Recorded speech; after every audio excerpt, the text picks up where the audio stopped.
Hoje vamos conversar sobre a abordagem nutricional dos pacientes com câncer. E para falar desse assunto, nossa convidada é a doutora Carina Brunelli.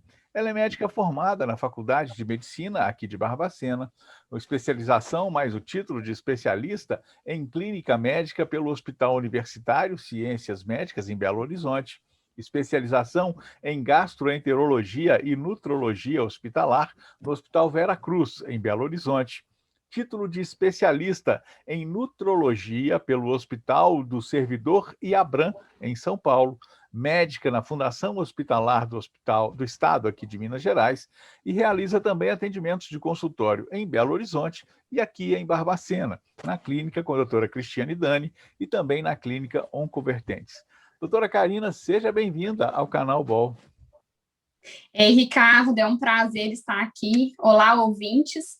Vou esclarecer um pouquinho aí para vocês hoje sobre a minha área de atuação, que é a nutrologia, e qual é a abordagem dos pacientes de tratamento de câncer que a gente faz no dia a dia. Doutora, veja bem, no Brasil, estima-se a ocorrência de 600 mil novos casos de câncer a cada ano. A desnutrição e outras alterações metabólicas, muitas vezes presentes em pacientes com câncer, podem impactar negativamente no tratamento da doença. Então, hoje, vamos falar um pouco sobre a nutrologia na abordagem do paciente oncológico, por favor. Então, Ricardo, para começar, recentemente eu coloquei até no meu Instagram uma imagem que dizia jornada nutrológica do paciente oncológico, que são as etapas do tratamento onde esse médico especialista ou nutrólogo vai atuar para ajudar o paciente. Sim, doutor. Então, quais seriam esses momentos? São 4 momentos. O primeiro deles é a prevenção. Todo médico, independente dele ser nutrólogo ou não, ele vai tentar abordar o paciente, dar orientações de vida para que ele previna essa doença. O segundo momento é o momento do diagnóstico, é o que a gente vai fazer, a gente vai fazer a triagem nutricional e definir qual vai ser a nossa abordagem durante o tratamento. O terceiro momento é o acompanhamento do tratamento. O paciente, ele passa por diversas etapas, ele tem vários sintomas ao longo da quimioterapia e isso impacta na questão alimentar, a gente também vai acompanhar. E o quarto momento é o pós-tratamento, seja ele a partir do momento que o paciente está curado, ou seja, a gente vai seguir acompanhando, orientando para que o paciente tenha uma boa saúde, ou nos cuidados paliativos, que também é um momento que, infelizmente, existe, os cuidados de fim de vida, e que o paciente, a gente vai definir se ele vai se alimentar, se ele não vai, qual é a possibilidade dele de alimentação, e discutir com a família sobre isso. Então, é um cuidado que também o médico vai estar presente. Doutora Carina, então, por favor, vamos falar um pouquinho de cada etapa dessa jornada, começando pela prevenção. O que pode ser feito? O primeiro ponto da prevenção e que é relacionado com a nutrologia é a alimentação. Hoje em dia, a maioria das pessoas, infelizmente, a gente ainda tem uma alimentação que é muito rica em açúcar, ricos em farinha, alimentos industrializados, processados, carnes processadas, e isso é muito pobre em nutrientes, em fibras, em vitaminas e minerais, e isso pode provocar a ocorrência de tumores, principalmente do aparelho digestivo. Agora, veja bem, em toda essa circunstância e tudo isso, qual a faixa etária, assim, que a gente pode imaginar para essa questão envolvendo um pouquinho dessa primeira etapa aí, em relação a essa parte da prevenção, doutora? A senhora fala da carne, fala de tudo isso. Como é que isso é no dia a dia? Como é que isso pode ser colocado na dieta da pessoa? Eu acho que não tem faixa etária, Ricardo. Assim, qualquer paciente, desde um adolescente, uma criança ou adolescente, a gente já tem que ensinar o que são hábitos saudáveis de alimentação, quais alimentos devem ser preferidos, e ao longo da vida isso sempre vai permanecer. A gente tem já estudos falando que o que a gente come quando a gente ainda é criança, isso já vai impactar no desenvolvimento de um tumor lá na frente. Inclusive, hábitos de dieta, práticas alimentares como as dietas vegetarianas, elas têm um fator de proteção para os cânceres do aparelho digestivo, câncer de mama, câncer de próstata. Então, assim, isso não tem idade. E no dia a dia, todo médico ele deve orientar o paciente nessa parte preventiva. Olha, você está se alimentando mal, você está tomando muito refrigerante, está ingerindo bebida alcoólica. Uma coisa que eu costumo falar com os pacientes dá uma olhadinha no rótulo. Começa a olhar o rótulo dos alimentos que você está ingerindo, aquilo que você vai comprar no supermercado. Parece um ato simples, mas muitas vezes vai ser impactante da gente ver aquilo que a gente está colocando no nosso corpo. É bastante interessante até essa questão da alimentação, que já envolve, então, desde quando a gente é criança, a gente já tem que tomar determinados cuidados, né, e que às vezes a gente não tem essa noção de como é que funciona. Veja bem, doutora, no momento em que os pacientes são diagnosticados, quando e como entra esse trabalho do médico nutrólogo?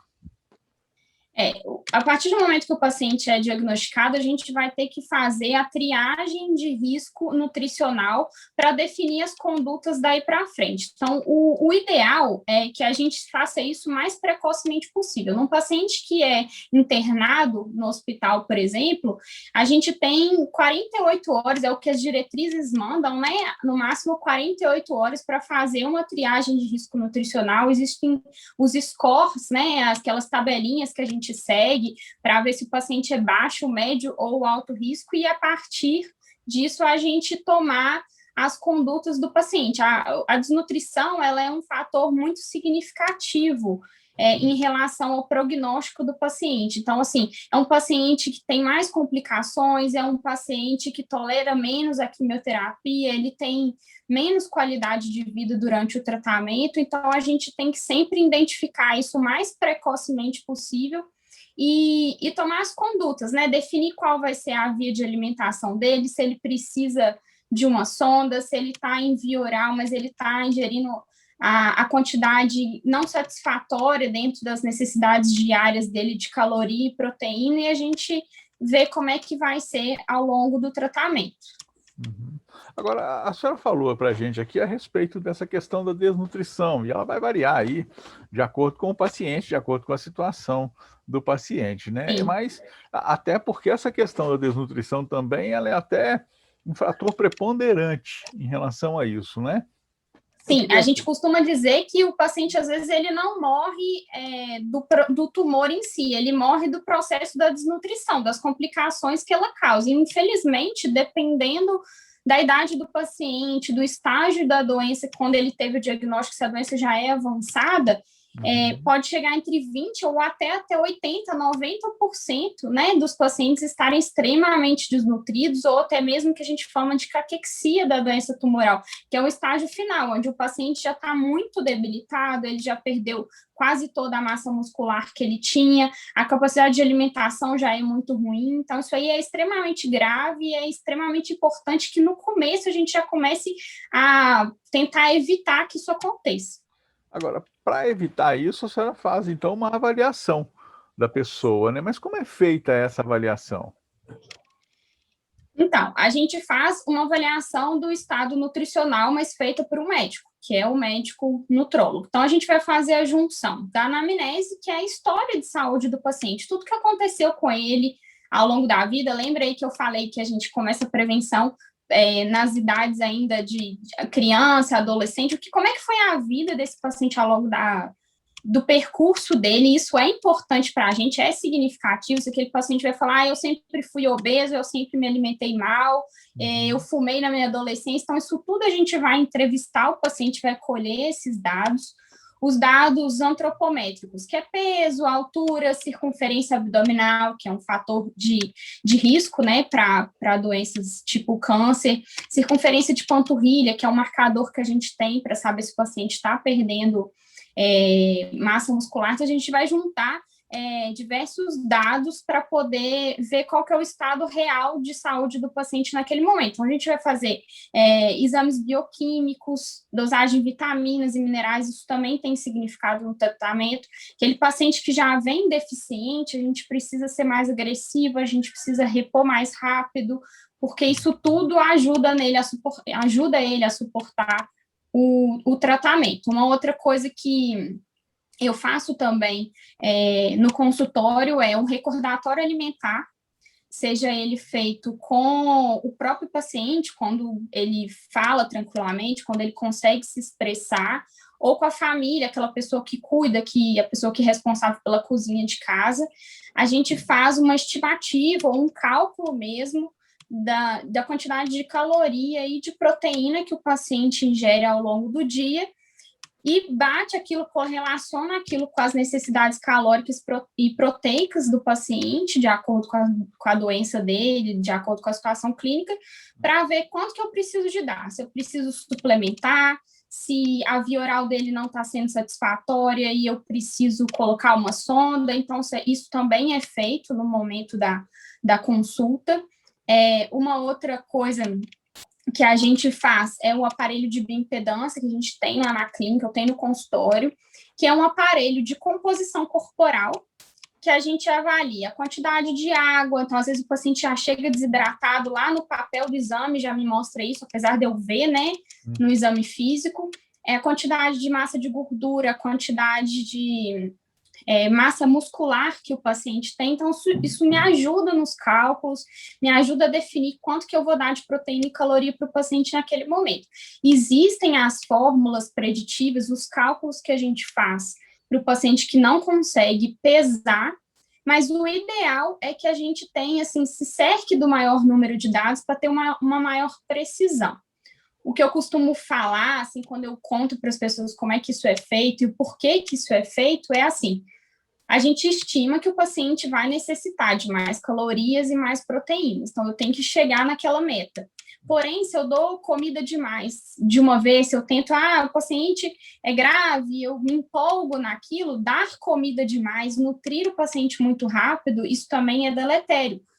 Dá síndromes e alterações laboratoriais que também prejudicam o paciente. Então, a gente tem que ter muito cuidado, e o ideal é ter um médico que entenda disso, que vai calcular quanto de água o paciente pode receber, quanto de proteína ele pode receber no dia, porque isso varia de um paciente para o outro, varia se o paciente tem doença renal, se ele não tem, se ele tem problema no coração, ou se ele não tem. Então, isso tudo é muito individualizado, sabe? Agora, esse trabalho de acompanhamento sempre é feito, doutora? Não, infelizmente, isso não é sempre feito, não.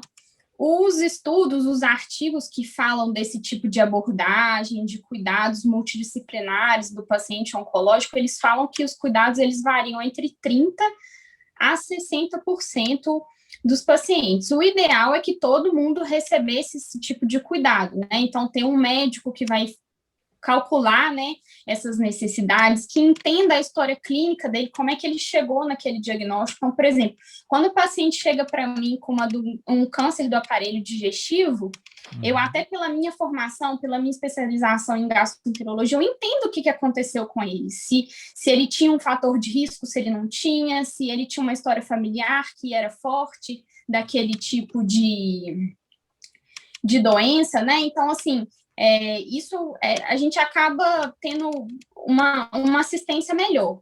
E, além disso, quando tem o cuidado multidisciplinar, às vezes eu vou, às vezes, lançar a mão de uma assistência de um nutricionista para montar um cardápio, um físio, um fono, uma equipe de enfermagem. Então, assim, quando o paciente tem todo esse cuidado, a eficácia do tratamento, a eficácia do cuidado dele é muito maior. A gente consegue perceber, inclusive lá na clínica, né, na Oncovertentes, a diferença de um paciente que só faz quimioterapia e o paciente que recebe todo esse cuidado. Então, assim, é bem diferente, a gente já consegue, com o tempo que a gente tem de atuação, com a experiência nossa.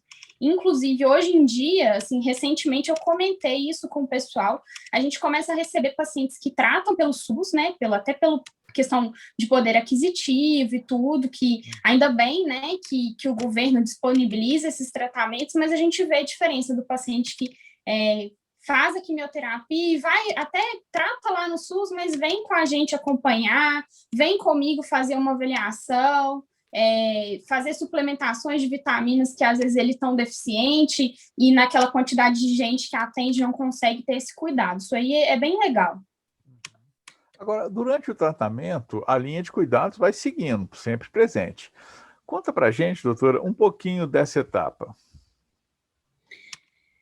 Ao longo do tratamento, o paciente ele tem altos e baixos. Então, ele tem dia que ele está melhor, tem dia que ele está pior, ele tem sintomas ao longo do tratamento da quimioterapia, que isso é muito comum, infelizmente, né? Então, se a gente faz o mesmo cuidado lá do início, né? Então, assim, uma consulta mais completa, uma consulta normalmente é mais longa, para a gente ir reavaliando ao longo do caminho o que está acontecendo. E dentro desses sintomas que o paciente ele tem, muitos deles são relacionados ao aparelho digestivo, muitos deles são relacionados à alimentação. Então, o paciente ele tem diarreia, ele tem constipação, ele alterna uma coisa com a outra, ele tem náusea, ele tem vômito, ele tem perda de apetite, ele tem mucosite, que é uma alteração, né, uma doença que dá na cavidade oral, que dificulta a via de alimentação. Então, isso tudo eu tenho que estar ciente, ou o médico, o profissional que trabalha com isso tem que estar ciente do que está acontecendo, para evitar que, de repente, o paciente pare de comer. Ele está lá na casa dele, ele começa a apresentar esses sintomas e ele vai parando de comer. Quando a gente vai ver, ele já perdeu, ele já voltou a emagrecer, enfim, ele está em jejum, isso tudo acontece, né? Então, a gente vai acompanhar nisso. Às vezes o paciente chega para a gente ou relata esse sintoma, ou ele faz um contato telefônico, a gente corre atrás de ver o que pode ser feito. Se eu vou ter que mudar a via de alimentação deles, se o paciente não está dando para comer pela boca, se eu tenho que passar sonda. Se é uma coisa mais simples, eu posso orientar, mudar a consistência da comida, se ele retirar alimentos mais secos e passar para líquidos mais geladinhos, que vão ser mais confortáveis do ponto de vista do paladar, se ele está com diarreia, o que é melhor, até hoje, ou sem ser o oncológico, né? O que é melhor para o paciente estar com diarreia, uma dieta mais branda, uma fruta mais constipante. Então, nessa parte do tratamento, a gente também vai estar presente. Bom, doutora, por enquanto, muito obrigado, porque a gente encerra aqui a primeira parte dessa entrevista. Mas na segunda parte, vamos falar um pouco sobre alimentação, como ela é definida, os mitos envolvendo os suplementos alimentares, a forma de se alimentar pós-cirurgia e vamos falar também sobre a medicina integrativa. Doutora, muito obrigado. Obrigada, Ricardo. Foi um prazer aí falar um pouquinho da minha área de atuação para vocês. Até mais. Olá, o Barbacena Online convida você para participar de nosso canal. É muito fácil, curta o vídeo, clique no botão de se inscrever aqui embaixo e no sininho para receber notificações sempre que tivermos um novo vídeo. Aqui tem conteúdo de qualidade.